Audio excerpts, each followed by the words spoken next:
What's up, guys, and welcome to Jin'rokh the Breaker normal raid guide. Okay, this is going to be a 25-man point of view. Our guild killed this, but we were way over geared. As you'll see, we did actually mess up the mechanic in the end, but we still managed to kill it just purely because we over geared.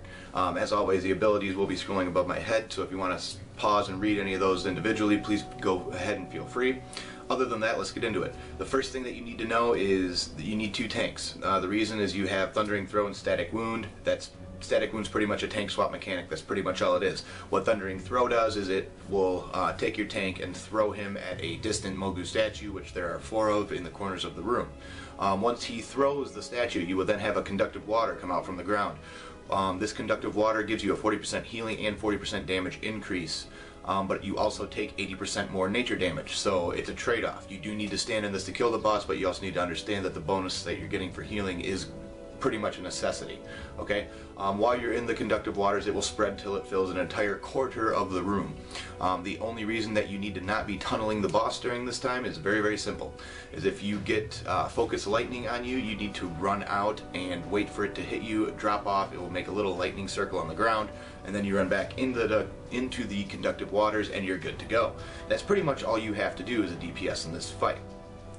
Is tunnel the boss unless you get focus lightning. If you get focus lightning, run out and make sure you're not putting it down right next to another focus lightning, because once the conductive water spreads and hits a focus lightning that's on the ground, it will do 75,000 damage to everybody in the raid. So you don't want to stack those on top of each other. You just want to spread them out a little bit to give your healers some time to recover. Obviously, if you get a focus lightning and you keep standing in the conductive waters where the rest of the raid is, you will wipe the raid, as you will see later on in this video. It's very easy to have happen if you're not paying attention at all. It's literally the only thing you need to watch out for. Other than that, you're literally just tunneling into the boss until he does Lightning Storm. Once he starts doing Lightning Storm, he will turn the conductive waters into a hazardous area, which you then cannot stand in, or it will pretty much one-shot you. You do need to stack up for this phase because the damage output is pretty high, so stacking up for healing cooldowns is pretty much a necessity at this point for this phase. And again, after this, it's literally rinse and repeat. So what you really need to do is, again, make sure your tanks know how to swap, get into the conductive waters and DPS the boss as soon as humanly possible.